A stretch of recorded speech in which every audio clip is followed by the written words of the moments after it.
veil is thin where the ages collide, ancient dust dancing in a pillar of fire. I stand on the edge of the great divide, hearing the roar of a celestial choir. The constellations are shifting their gaze, watching the dawn of a kingdom come through the silver mist and the violet haze. The march of the holy begins to thrum.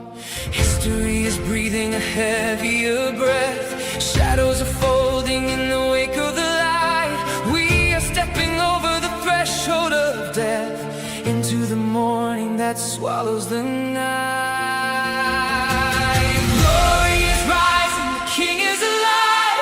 Heaven is opening, mercy arrives. Holy, holy, the darkness must flee. The kingdom is coming in victory.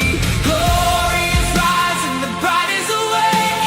Every chain trembles, every stone breaks. Holy, holy, the nations will see the Lord is enthroned in eternity.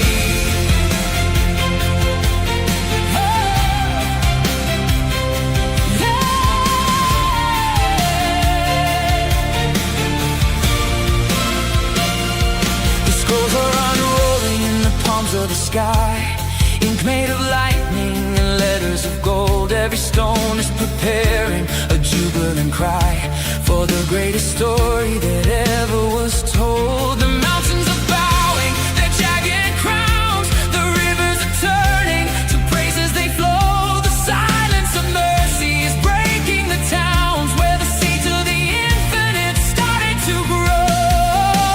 Time is a garment we're casting aside. Fate is a river that flows to your feet. There is nowhere left for the broken to hide. Now that the cycle of grace is complete.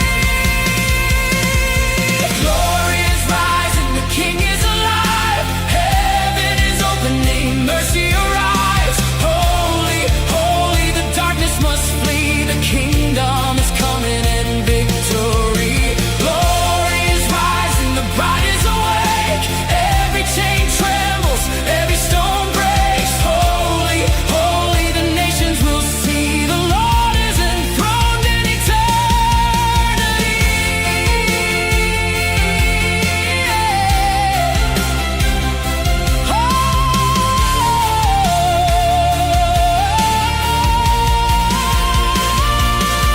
Behold the architecture of a new design, where every atom resonates with the name.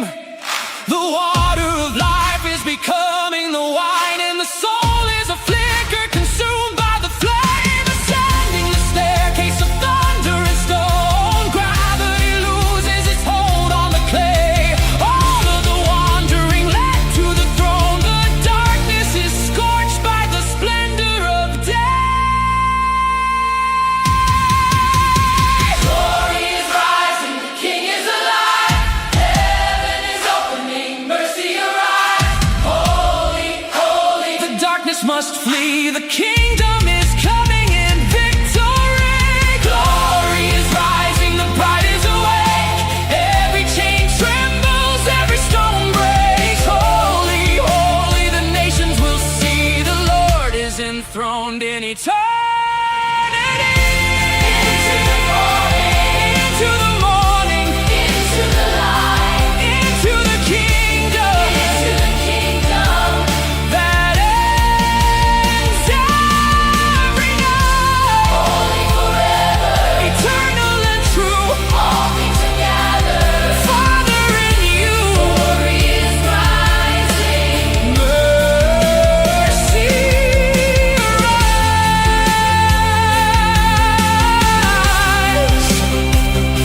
Holy forever, eternal and true. All things are gathered, Father, in you.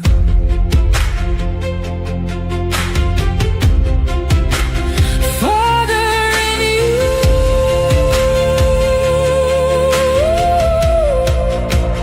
Father,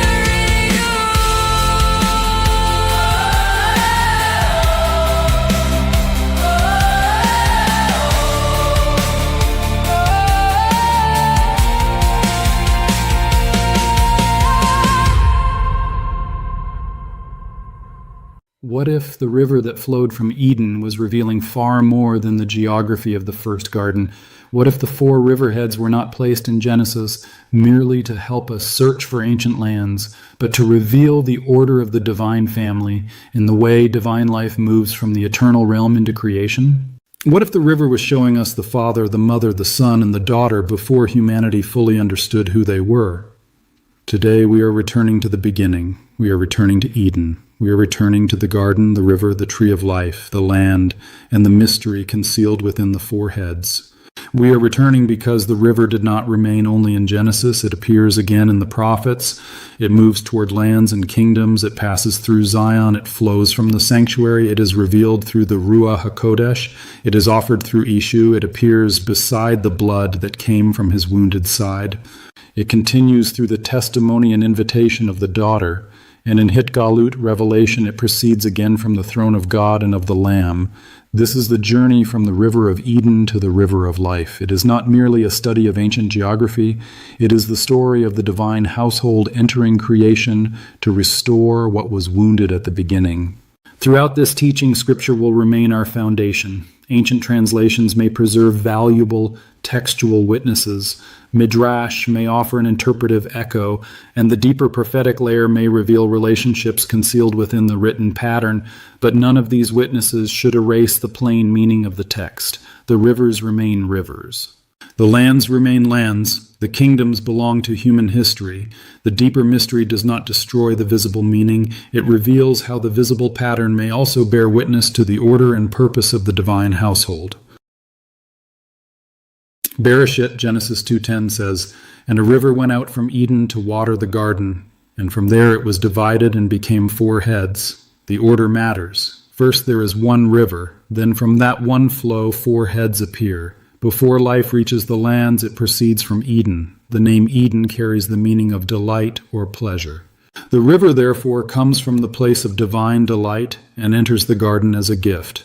The garden does not create its own water. The land does not sustain itself by its own strength.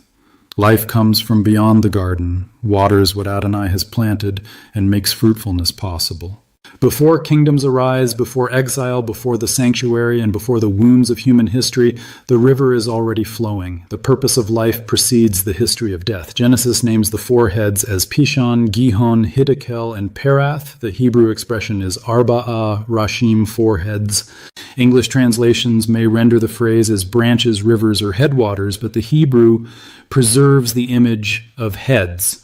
This does not mean that there are 4 independent origins. The river has one principal source in Eden and becomes 4 distinct heads. They differ in direction, movement, land, and later prophetic association, yet they remain manifestations of one river. The source is not divided against itself. The 4 heads do not compete for dominion. One life moves through distinct heads toward the created world. Within the deeper prophetic understanding, the one river may reveal the united divine life of the Godhead, while the 4 heads reveal the Father, Mother, Son, and Daughter functioning through distinct offices. They are not 4 competing gods or 4 unrelated sources. All 4 belong eternally to the divine life. Each possesses authority, power, and dominion. Yet shared divine nature does not erase sacred order. The Father remains the principal source, supreme authority, and eternal head of the divine household. The Mother, Son, and Daughter exercise their authority within that eternal order, not in competition with the Father or with one another. Their distinction is revealed through the relationship and office. Their unity is revealed through one life, one love, and one purpose. The one river, therefore, gives us a pattern of unity without the destruction of identity and distinction without rebellion or division. This does not mean that every river name must automatically be assigned to one member without careful discernment. The names, lands, movements, and later biblical associations must first be examined, but the fourfold pattern allows us to ask whether the river was already witnessing to the order through which the divine family would enter the work of creation and restoration. An ancient Jewish witness also underscores the importance of the word heads. Bereshit Rabbah 16:4 observes that Genesis does not merely say 4 rivers, but 4 heads. The Midrash then connects these heads to 4 kingdoms: Babylon, Media, Persia, Greece, and Rome, or Edom. This ancient interpretation does not replace the geographical meaning of Genesis, nor does the Midrash itself identify the heads with the members of the Godhead. It does, however, show that ancient Jewish readers recognized that the language of heads could open beyond geography toward rulers, kingdoms, and the unfolding history of nations. The waters enter lands that will later become connected with empires, conflict, exile, and human dominion. Yet the river is older than every kingdom. Babylon is later than the river. Assyria is later than the river. Persia, Greece, and Rome are later than the river. The purpose of Adonai precedes every empire that attempts to dominate the earth. The river reaches the lands before the fullness of their rebellion appears. The answer exists before the crisis. The purpose of restoration moves toward the wound before that wound becomes visible in history. Human kingdoms rise later, but they never own the source. The waters belong to Adonai. From here we can begin examining the names of the 4 riverheads and the movements associated with each one. The names of the 4 riverheads also carry meaningful associations. Pishon speaks of increase, expansion, or spreading outward. Gihon speaks of bursting forth or gushing. Hiddekel, the Tigris, carries the sense of rapid or swift movement. The Euphrates, Perath, has traditionally been associated with fruitfulness. Together the names form a movement: increase, bursting forth, rapid movement, and fruitfulness.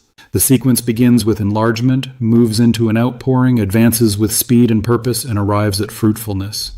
This is not a mechanical formula that proves the identity of each member by etymology alone. It is a prophetic correspondence, a symbolic harmony between the character of the names and the ministries revealed throughout the teaching. The names add another layer to the 4-head pattern. They show that the river does not remain still. It increases, breaks forth, moves, and bears fruit. The life of the divine household is active. It enters creation with purpose and continues until restoration produces fruit. The meanings of the 4 riverheads may preserve a deeper pattern of ministry within the Godhead. Pishon increase may reflect the Father, the principal source, supreme authority, and eternal head of the divine household. From him come purpose, order, blessing, enlargement, and the command for life to multiply. Gihon, bursting forth, reflects the Mother, wisdom, the Ruah HaKodesh, and the living water. Her ministry brings life into dry places, comfort to the wounded, and renewal where desolation once remained. Hiddekel, rapid or swift movement, may reflect the Son, Yeshu, whose redemptive mission advances with authority, purpose, and obedience to the Father. He enters human history, confronts sin and separation, and opens the way of reconciliation. Perath, fruitfulness, reflects the daughter, the bride, and spirit of prophecy, whose appointed ministries move toward cleansing, healing, restoration, the gathering of the children, and victory over death. The Father gives increase, the Mother bursts forth as living water, the Son advances the redemptive purpose. The daughter carries the work toward fruitfulness and restoration. Each riverhead carries its own movement and office, while all remain united within one divine life and honor the Father as the eternal head of the household. Genesis connects Pishon with the land of Havilah, where there is gold, bdellium, and the shoham stone. The first riverhead is therefore associated with increase and with treasures concealed within the land. Gold speaks of value, glory, kingship, and what can endure the fire. The stone points toward beauty, remembrance, priestly order, and the treasures placed within creation by Adonai. The river surrounds the land before humanity extracts or controls its wealth. The water and the treasure belong first to the order of creation, not to the greed of kingdoms. This reminds us that increase under the Father's authority is not the same as accumulation under human empire. Divine increase brings order, inheritance, fruitfulness, and the capacity to sustain a household. Human greed takes the treasures of the land and turns them into instruments of domination. The river witnesses that the gifts existed before corruption. Gold was good before rulers used it to exalt themselves. The land carried beauty before nations fought over it. The first head therefore directs us toward increase governed by the Father's purpose rather than expansion driven by rebellion. The second river is Gihon, the one surrounding the land of Cush. Its name carries the sense of bursting forth or gushing. This movement beautifully reflects the life of the mother, the Ruah HaKodesh, and living water. Water that bursts forth cannot remain imprisoned within a dry chamber. It seeks the low places. It enters the ground. It refreshes what has been exhausted. It carries life beyond the point of its emergence. The ministry of the mother is not passive. Wisdom calls, builds, nourishes, comforts, teaches, and gives life. The Ruah moves over the waters in Genesis 1 before the ordering of the visible world. The same life later appears in the prophetic promises of restoration, in the living waters offered through Ishu, and in the river proceeding from the throne. Gihon therefore becomes more than a geographical name within the deeper pattern. It witnesses to the bursting forth of life from the divine household toward lands that cannot produce that life for themselves. The dry place does not create the spring. The mother's water enters the dry place, causing it to live. The third river is Hiddekel, the Tigris, flowing in relation to Asher. The description is shorter than the account of Pishon, but the prophetic history becomes larger. Hiddekel later appears in Daniel 10, where Daniel stands beside the great river and receives revelation concerning heavenly conflict, the prince of Persia, the prince of Greece, and the messenger Miguel. The river first named in Eden becomes the setting for a vision about kingdoms and conflict in the unseen realm. This is a major movement in the teaching. The river of the beginning reaches the place of prophetic war. The waters remain older than the kingdoms contending around them. Hiddekel's association with swift movement may reflect the mission of the Son, whose work enters history at the appointed time and advances according to the Father's will. Messiah does not wander without purpose. He is sent. He moves toward the work entrusted to him. He confronts sin, separation, accusation, and death. The rapid river therefore echoes a redemptive mission moving through history with divine authority. The fourth river is Perath, the Euphrates. Genesis simply names it, but later Scripture connects the Euphrates with covenant boundaries, kingdoms, armies, and final prophetic conflict. Genesis 15:18 places the river within the promise of inheritance given to Abraham's seed. What first appears as a riverhead in Eden later stands beside the language of land and covenant. The plan of redemption is therefore larger than the rescue of isolated souls. It includes household, land, inheritance, generations, kingdom, and restored creation. The Euphrates also appears in Hiddekel revelation in scenes of restraint, release, judgment, and war. The river itself is not evil. It existed before the empires and before the events of the final conflict. The water came from Eden. Human history surrounded it with armies and boundaries, but its original witness is older than war. Perath's association with fruitfulness may reflect the daughter's ministry, the cleansing of the house, the gathering of the children, the restoration of what has been barren, and the movement from death toward life. Fruitfulness is not merely abundance, it is the evidence that restoration has reached maturity. The first two riverheads are described in relation to lands, the third is described in relation to Asher, the fourth later becomes one of the great boundaries of the biblical world. The pattern is moving from Eden into the geography of nations. The waters do not remain within an untouched garden. They move toward territories where rulers will exercise power, where people will be scattered, and where redemption will be required. The river does not wait for the nations to become righteous before it flows toward them. The life of the divine household is present before the empires arise. The father, mother, son, and daughter do not enter the plan as an emergency response after humanity falls. The purpose of restoration is already contained within the household. The river flows before exile. The waters reach the lands before the kingdoms reveal the fullness of their violence. This shows divine foresight and compassion. Adonai's purpose is not reacting helplessly to human rebellion. The river is already moving toward the places that will later need healing. The source of life is older than every system of death. Daniel 10 places the prophet beside Hiddekel during a revelation of heavenly conflict. A messenger comes to him after being resisted by the prince of the kingdom of Persia, and Miguel enters the conflict. The location matters. The river named in the account of Eden now stands beside a disclosure concerning powers, kingdoms, and the destiny of nations. The waters of creation and the warfare of history meet within one prophetic scene. This does not make the river a symbol of evil. The river remains a witness to the earlier order of Adonai while conflict unfolds around it. The scene teaches that visible kingdoms are not the whole story. There are spiritual contests, appointed messengers, delays, resistance, and divine intervention, yet the Father remains the supreme authority. No prince of Persia, Greece, Assyria, Babylon, or Rome becomes the principal source of history. The empires appear powerful for a season, but they stand within a creation already marked by the river of Adonai. The river is older than the conflict and points beyond it toward restoration. The river existed before the fall. The divine household existed before the kingdoms of darkness arose. The purpose of restoration existed before exile, before empire, and before the first human grave. This does not minimize the reality of sin or suffering. It establishes that death is not the original principle governing creation. Life is older, divine order is older, the household is older, the river is older. Human kingdoms can wound the lands through violence, idolatry, exploitation, and war, but they cannot become the eternal source of the earth. The river remembers an order that existed before rebellion. When the waters later reappear in Zion, the sanctuary, the words of Ishu, and the final city, they are not introducing an unrelated plan. They are carrying the first purpose toward completion. The end of Scripture does not abandon the beginning, it heals it. The river of life declares that the interruption of sin and death will not defeat the intention of Adonai. When Perath appears in Genesis 15, the river becomes connected with covenant boundaries and inheritance. The promise to Abraham concerns more than an inward religious experience. It concerns seed, land, generations, household, and the future order of a people.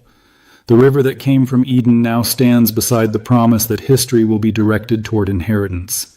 Human maps divide territories, kings mark borders, empires defend land, but every earthly boundary exists beneath a greater heavenly purpose. The land belongs ultimately to Adonai. The water belongs to Adonai.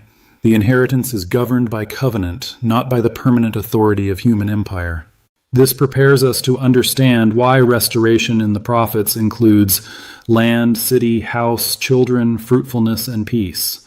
Redemption is not the abandonment of creation. It is the restoration of creation to divine order. The river moves through covenant history because Adonai intends to restore more than isolated individuals. He restores the household and the world in which the household is meant to live. We find the Euphrates in final prophetic conflict. Hiddekel, Revelation 9 and 16, returns to the Euphrates within scenes of release, kings, preparation, and war. The river that appeared in Eden now stands within the final confrontation of kingdoms. Again, the Euphrates itself is not the source of evil. The prophetic events occur around a river whose origin in the biblical story belongs to Eden. This contrast is important. The river carries the memory of life, while the kingdoms gathering around it move toward conflict. Creation and rebellion occupy the same geography, but they do not share the same origin. The waters are older than the armies. The purpose of Adonai is older than the beast. The divine household is older than Gog, Magog, empire, and war. The final conflict does not create the end of the story. It is judged within a story whose beginning and destination are already marked by the river of life. The river, therefore, becomes a witness against every kingdom claiming permanent dominion. Human war is temporary. The waters of restoration continue toward the throne and the healing of the nations. The number 4 appears repeatedly around creation, direction, holy structures, and heavenly government. The river becomes 4 heads and moves toward the lands. The altar carries 4 horns extending toward the 4 directions. Heavenly government is also presented through ordered thrones and appointed seats of authority. These patterns should not be forced into a rigid formula, but they belong to one larger movement. The river speaks of life moving outward. The altar speaks of sacrifice, intercession, covenant, and the restoration of relationship. The throne speaks of government, identity, authority, and appointed rule. Life, sacrifice, and government are not enemies within the order of Adonai. The true government releases life. The true sacrifice restores what sin separated. The true river carries healing toward the lands. The fourfold pattern therefore allows us to see the divine family working through creation, redemption, prophecy, and restoration without erasing the distinct office of each member. The Father governs as head, the Mother carries living water, the Son fulfills the redemptive office entrusted to Messiah. The daughter carries prophetic testimony, prayer, cleansing, and restoration toward fruitfulness. The altar belongs to the sacred order of the Shekinah. It must not be described as though it were a sinful object whose own corruption required cleansing. The uncleanness belongs to humanity and to the disorder produced by sin, defilement, and death. The priest approached the sanctuary under strict divine command because the presence of Adonai was holy and overwhelming. Every garment, movement, offering, and appointed time was governed by sacred order. The danger did not arise because the altar was impure. The danger arose because mortal humanity was approaching the holiness of the Almighty. Blood placed upon the appointed holy places bore witness before Adonai to the offering and the atonement presented for the people. The altar is not made holy by human blood as though the Shekinah required purification. Rather, the sacrifice addresses the guilt and defilement of those approaching the holy order. This distinction protects the sanctity of the altar and prevents modern interpretations from placing impurity upon what belongs to the presence of Adonai. The river and altar meet within redemption, but each retains its sacred meaning. The river carries life, while the sacrifice answers separation and restores access. As I said at the beginning of this study, Genesis presents one river flowing from Eden and becoming four heads. Some interpreters understand this as a visible division into branches. Others suggest that the river passed beyond sight and later emerged through distinct headwaters. Genesis does not explain the physical movement in detail, but the possibility of concealment and reappearance opens an important spiritual pattern. A source may disappear from ordinary sight while its waters continue to move. Concealment does not mean destruction. The mother may be removed from human theology while the life of the Ruah continues to sustain creation. The daughter may remain veiled while the spirit of prophecy prepares her witness. Zion may appear desolate while the promise spoken over her remains alive. The garden may be guarded while its order continues within the purpose of Adonai. This is part of the mystery of exile and restoration. What is no longer visibly accessible has not necessarily been removed from the divine plan. The river may continue beneath the surface until the appointed time of manifestation. What humanity calls absent may still be concealed within the order of the divine household. Isaiah 51:3 brings this pattern directly to Zion. Adonai promises to comfort her, to make her wilderness like Eden and her desert like the garden of Adonai. This is more than poetic encouragement. It is the return of the garden pattern to a place marked by exile, barrenness, and sorrow. Zion is not restored by denying that the wound occurred. The living water enters the wound. Comfort reaches the place of mourning. Divine life enters what could not revive itself. The return of joy, gladness, thanksgiving, and melody reveals that divine order and living presence are returning with the waters. This is why the mother's ministry as living water and comfort is central to Zion's restoration. Life does not arise from the strength of the wilderness. It comes from the divine household into the place that could not produce it for itself. Eden, therefore, returns as restoration not as a denial of exile, but as the healing of what exile left desolate. Mother Zion, Jerusalem above, and Jerusalem the daughter must be distinguished carefully without placing the daughter outside the eternal Godhead. Mother Zion, Jerusalem above, is wisdom, the Ruah HaKodesh, and the living water. Her eternal ministry is revealed through life, comfort, peace, and divine presence. Jerusalem, the daughter, also belongs eternally to the Godhead as one of the four riverheads. She is not a later vessel standing outside the source. The mother and daughter are distinct persons with distinct ministries, yet both belong to the same divine life. The mother's office is revealed through wisdom, living water, life, and comfort. The daughter's office is revealed through the spirit of prophecy, testimony, intercession, cleansing, and restoration. The Son carries the redemptive authority entrusted to Messiah. The Father remains the principal source, supreme authority, and eternal head of the divine household. The river waters. Prayer ascends. Testimony goes forth. The King restores.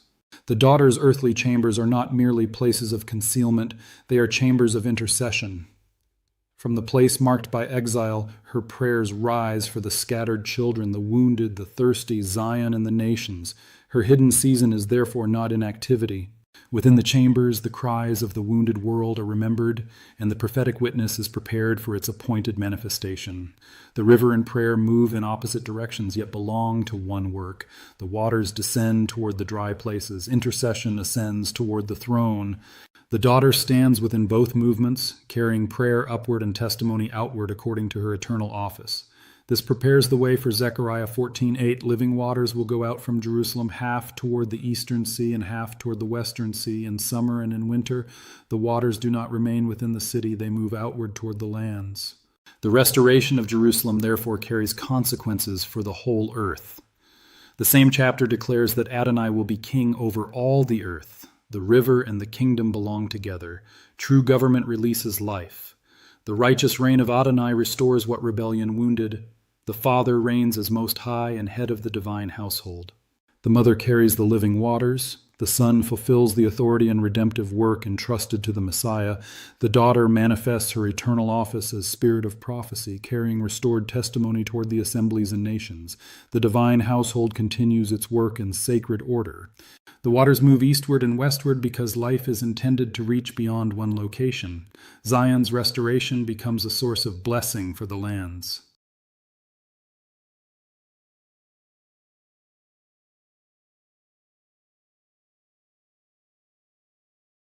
Zechariah joins the flowing waters with the proclamation that Adonai is king over all the earth. This shows that the river is not separated from authority. The living waters do not represent chaos or uncontrolled spiritual emotion. They move within the government of the divine household. The Father's authority establishes the purpose. The Mother's water carries life. The Son's redemptive office opens the way. The Daughter's testimony calls the thirsty and prepares the restored house. Each member possesses authority within a distinct office, yet all honor the Father as head. This is the opposite of human empire. Human kingdoms often control water, land, and people in order to increase their own power. The kingdom of Adonai releases life toward the wounded earth. The true king does not hoard the river. The waters go out. The nations are confronted, judged, and ultimately offered healing beneath righteous government. The river therefore reveals what divine dominion is meant to produce: life, order, fruitfulness, and peace. Ezekiel 47 brings the prophet to the entrance of the house, where waters are coming from beneath the threshold toward the east. The river now comes from the house. The sanctuary becomes the appointed place of release. This does not mean that an earthly building creates divine life. The house manifests the heavenly order and becomes the doorway through which the water reaches the wounded land. The river still belongs to Adonai. The water still carries the life of the Ruah HaKodesh. The threshold marks the place where what is within begins to move outward. The river leaves the house without leaving the purpose of the house. It carries the life of the household into creation. This is an important pattern for the restored house. A holy dwelling is not meant to imprison life within its walls. The presence within must move outward in healing, testimony, prayer, and restoration. The house becomes fruitful when the river reaches beyond it.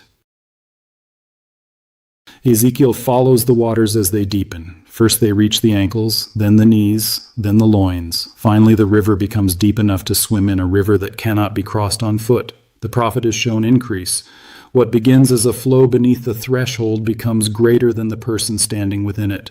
The text does not require a fixed doctrinal meaning for every depth, but the movement is unmistakable. The river grows. The person must move from control toward surrender. At the beginning, the waters can be measured and crossed.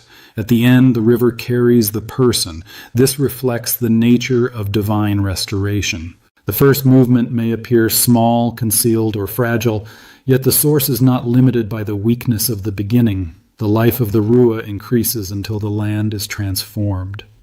The daughter's cleansing work also moves toward maturity, from first measures of restoration toward the overcoming of death and the preparation of the house for fullness.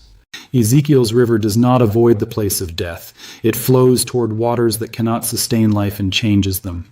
The sanctuary river is not merely decorative. It reverses the condition of barrenness. It enters what is bitter, wounded, and unfruitful. This is the work of restoration. The divine household does not only create what is untouched. They restore what has been damaged. The Father establishes the purpose. The Mother carries the waters of life. The Son enters the suffering of humanity and opens the way of reconciliation. The Daughter carries cleansing, prophetic testimony, inward healing, and the ministry that confronts the contamination of death. The river enters the wound because healing cannot occur from a distance. The dead waters do not purify themselves. Life must reach them from the house. This prepares the teaching for the red heifer pattern, where living water and the ashes of sacrifice address contact with death and the uncleanness carried into the human house. We examine that mystery in greater detail in Saturday Live on the red heifer.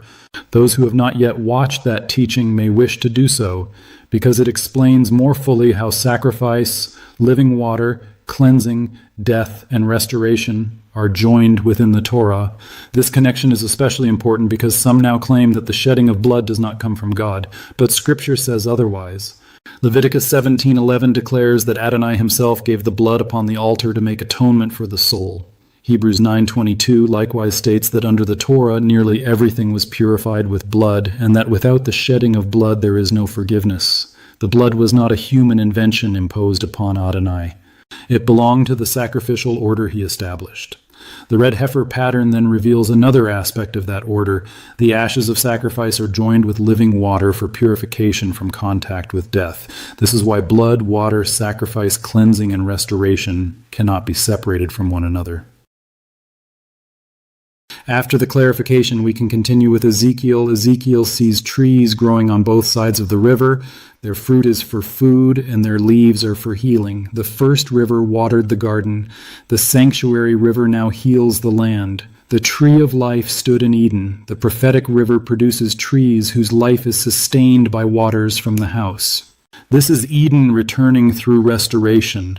The river does not preserve an untouched world. It heals a world that has passed through exile, death, empire, and desolation. Fruit and healing appear together. Fruit reveals maturity and nourishment. Leaves reveal medicine for wounds that remain among the nations. This is where Perath's association with fruitfulness becomes especially meaningful within the daughter's ministry. Her work moves toward the restoration of the house, the healing of the children, and the fruit that follows purification. The river carries one life, yet that life produces many forms of nourishment and healing. Unity does not destroy abundance. The one source produces fruitfulness throughout creation. When the river reaches the New Covenant writings, the mystery becomes more intimate. In Yochanan, John 4, Yeshu speaks with a woman beside a well. She comes seeking ordinary water and expects to draw from a source buried in the earth. Messiah begins speaking about another kind of water. Whoever drinks from the ordinary well will thirst again, but the water he gives will become within the person a spring rising into everlasting life. Yeshu is the one through whom living water is offered. The living water is the Ruah HaKodesh, the life of the mother entering the inward place and awakening what thirst had ruled. The earthly vessel must be filled repeatedly. The heavenly water becomes a living spring within. This does not make humanity the original source. The water remains a gift from the divine household. It is offered through Messiah and carried by the Ruah. The garden once stood outside humanity. Through redemption, the life of the garden begins to be restored within the human person.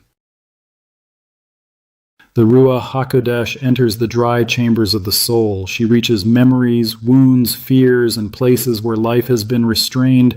She does not merely touch the surface. She becomes a spring. This is why living water cannot be reduced to doctrine, religious language, or intellectual knowledge. The woman at the well already possessed religious questions. She knew about worship, mountains, ancestry, and expectation, yet her inward thirst remained. The river must enter the inward place. The divine household does not work only around humanity. Divine life enters the chambers where exile has been experienced personally. The Father sends. The Mother gives life as the Ruah and living water. The Son opens the way and offers the water. The daughter carries prophetic testimony, prayer, and invitation toward the thirsty. The human heart becomes a restored garden when the water of the Ruah begins to move within it. Inner healing is therefore not an optional addition to restoration. It is part of the river entering the wounded human house. The woman leaves her water vessel behind and goes toward the city. The one who came alone becomes a messenger. The one who sought water begins calling others to come and see. The river and the witness now move together. Living water does not end in private experience. What enters the inward person begins to move outward through testimony. This pattern prepares us to understand the daughter's prophetic office within the mystery of the four heads. The one river represents the united divine life of the Godhead. From that one river, the four heads emerged together, revealing the distinct offices of the Father, Mother, Son, and Daughter within creation and the work of restoration. The four heads are not four independent sources. They belong to one river. Neither do they imply that one member possesses a lesser divine nature than another. The Father, Mother, Son, and Daughter share the same divine life, authority, and power while carrying different offices within the sacred order. The Mother is wisdom, the Ruah HaKodesh, and the living water. The daughter shares the divine nature of the mother just as the son shares the divine nature of the father, but their ministries are not identical. When the daughter is manifested within a human body, she carries the work appointed to her office. She does not replace the mother or perform every function belonging to the mother. Her ministry moves through testimony, prayer, cleansing, intercession, comfort, restoration, and the spirit of prophecy. The mother gives life as the living water. The daughter gives prophetic voice and appointed expression to the work of restoration. Their divine characteristics are united, but their offices within the earthly work remain distinct. The same pattern is seen between the Father and the Son.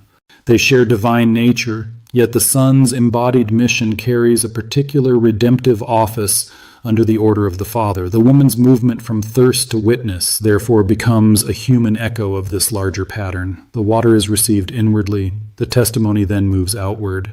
One divine life flows through distinct offices toward the healing, cleansing, sanctification, and restoration of creation. In Yochanan, John 7, Yeshu calls the thirsty to come to him and drink. The gospel explains that he was speaking of the Ruah, whom those believing in him would receive. Humanity does not create the living water. The thirsty come through Messiah and receive what comes from the Ruah HaKodesh. But the promise does not end with water entering the inward person. Yeshu says that rivers of living water will flow from within. What is received inwardly is meant to move outward. The water becomes a comfort for the wounded. It becomes a prayer for the suffering. It becomes testimony for those who have not yet heard. It becomes healing within the human house, and life flows toward others. This does not mean that the human recipient becomes the source of the living water. The source remains divine. The person becomes a place through which the received life begins to move. This recalls the pattern of Eden. The river proceeds from its source and then enters the lands. In the same way, the living water received through the Messiah enters the inward person and then moves toward the world. The human house is therefore not meant to imprison what it receives. It becomes a place of passage. The water enters. The inward person is awakened. The witness moves outward. This prepares us to understand the prophetic movement connected with the daughter's office. The spirit of prophecy gives voice to what the living water has awakened within. Life received becomes testimony released.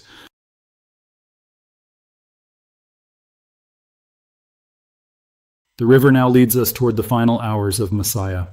The one through whom living water had been offered now says, "I thirst." The one who called the thirsty to come enters the dryness of suffering and death. The world brings sour wine to the mouth of the one through whom life had been offered. This is a profound reversal. The giver enters the human experience of deprivation. Messiah stands within violence, mockery, blood, thirst, and death. At the cross, the order of the divine household enters the mystery of sacrifice. The Father remains in the sanctuary above, as the head of the household, receiving the offering. Yeshu stands upon the earth as Messiah and Lamb. The precise place of the mother during this hour is not stated plainly in the gospel. Within the deeper mystery, she may be understood as interceding through the sorrow, compassion, and sustaining presence of the Ruah HaKodesh, rather than being described with certainty as remaining within the sacrificial body. The daughter, however, remains joined to the inward mystery of the Messiah's life and spirit. Yochanan John records that Yeshu declared, "It is finished." He bowed his head and gave up his spirit. Luke preserves his words, "Father, into your hands I commit my spirit." Scripture directly states that Messiah gave up his spirit and entrusted it to the Father. Within the deeper prophetic layer, that spirit may be understood as connected with the daughter, his sister, beloved, and the soul of his life who shared his earthly path from within him. She did not stand outside the sacrifice as a separate observer. She shared the rejection, sorrow, terror, and agony directed toward Messiah. The son carried the sacrificial office entrusted to him, while the daughter experienced the horror of that hour from within his inward life. Their offices remained distinct, but their suffering was deeply joined. When Ishu entrusted his spirit into the father's hands, the deeper mystery may point toward the daughter being commended back to the father. This is an interpretation, not the direct wording of the scripture. The son fulfills the sacrificial work entrusted to him. The daughter is entrusted into the father's hands while her own appointed work within the divine purpose continues. Then Ishu's side is pierced, blood and water come forth. The gospel does not say that water was given through his mouth. Sour wine was brought to his mouth. The water came from his wounded side. The blood bears witness to sacrifice, life poured out, reconciliation, and redemption. Within the deeper prophetic layer, the water points toward the Ruah HaKodesh, the living water, and the mother's ministry within the redemptive purpose. Thus, the river and the altar meet at the cross. Blood and water emerge from the same wounded side. The lamb sacrifice and the promise of living water are not enemies or opposing revelations. They belong to one redemptive purpose. Redemption enters the place of death, while life continues toward restoration. Within this deeper mystery, the daughter's presence within Ishu means that she shared his suffering from within him. She experienced the rejection, sorrow, terror, and agony of the cross through her union with his inward life.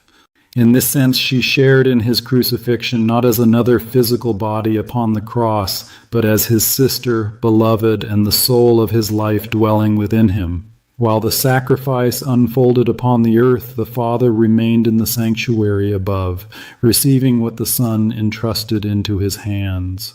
The mother's ministry remained aligned with the divine purpose, possibly through intercession and the sustaining presence of the Ruah HaKodesh. Each member retained distinct authority and office while honoring the sacred order of the divine household. Hiddekel, Revelation 22, brings us back to the river. The garden has become a city. The tree of life stands beside a river proceeding from the throne of God and of the Lamb. In Genesis, the river went out from Eden. In Ezekiel, the waters came from beneath the threshold of the house. In Zechariah, living waters went out from Jerusalem. In Revelation, the river of the water of life proceeds from the throne.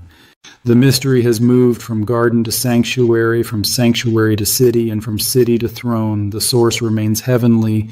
The throne reveals government. The Lamb reveals redemption. The river reveals life. Government, redemption, and life are joined. The true throne does not dry the earth. It releases the river. The true kingdom does not consume the nations for its own glory. It brings healing. The righteous government of Adonai restores what the kingdoms of humanity wounded.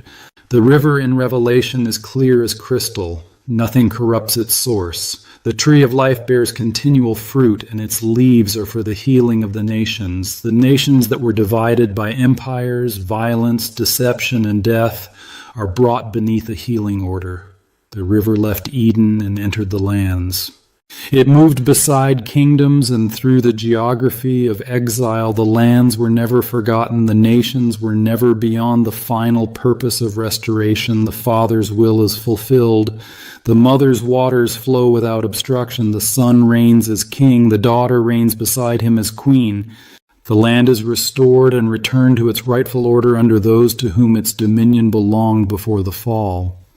Creation is brought back toward Eden, where death, sin, sickness, corruption, and injustice can no longer remain. The king and queen do not inherit a ruined land merely to govern its wounds. They receive a land restored by the purpose of Adonai. The wilderness becomes a garden, the house is cleansed, the children are gathered, the nations are healed, and the earth returns to the order of life that was established at the beginning. Hiddekel, Revelation 22:16 says, I, Jesus, have sent my angel to testify to you concerning these things for the assemblies. The text directly states that the Messiah sends his angel. The word angel can also mean messenger. Within the deeper family pattern, this messenger may be understood as the daughter.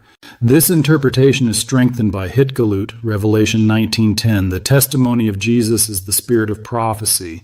The messenger, therefore, carries the testimony of Ishu toward the assemblies.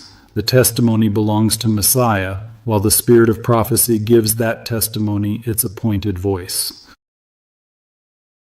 Hiddekel, Revelation 22:17 says, And the Spirit and the bride say, Come. Within the plain reading, two voices are presented. The Spirit speaks, the bride speaks. The Spirit may be understood as the Ruah HaKodesh, the mother and living water within the Godhead.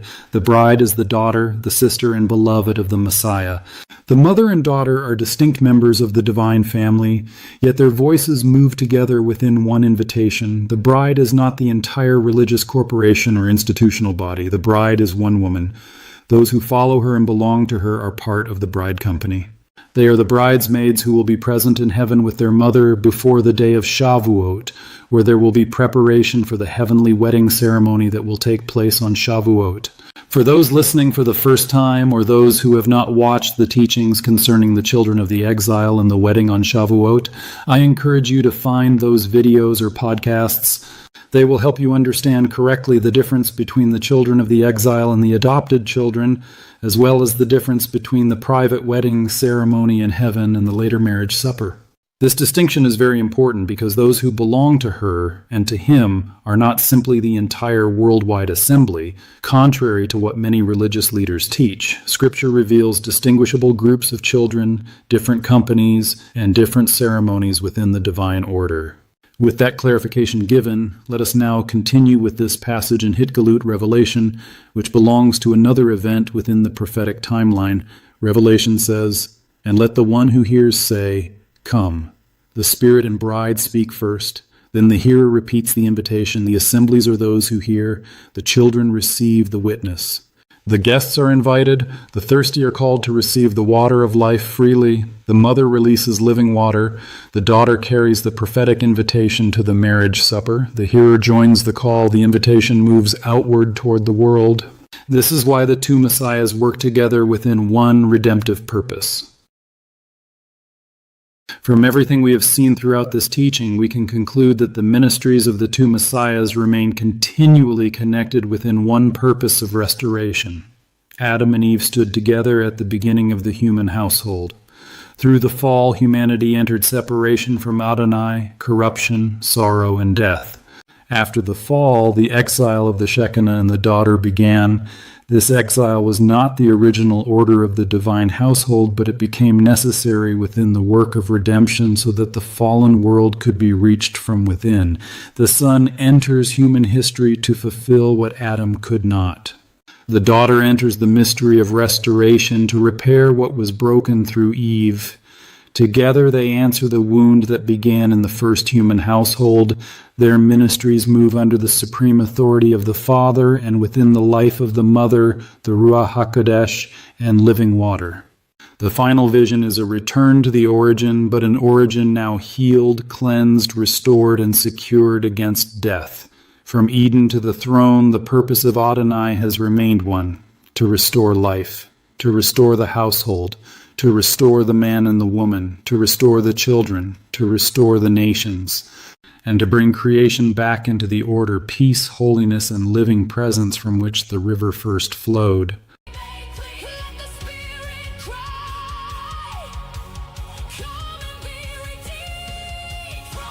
With this, we conclude our teaching on the River of Eden and the divine household. May Adonai seal every truth that was received, bring understanding where there was confusion, and cause the living water to flow through every heart listening today. May the peace of Adonai rest upon your home, your family, and your spirit. May you remain near the source, rooted beside the waters, and fruitful in every season. Until we meet again, may Adonai bless you, protect you, and surround you with his light. May the spirit of wisdom and peace rest upon you always. Amen.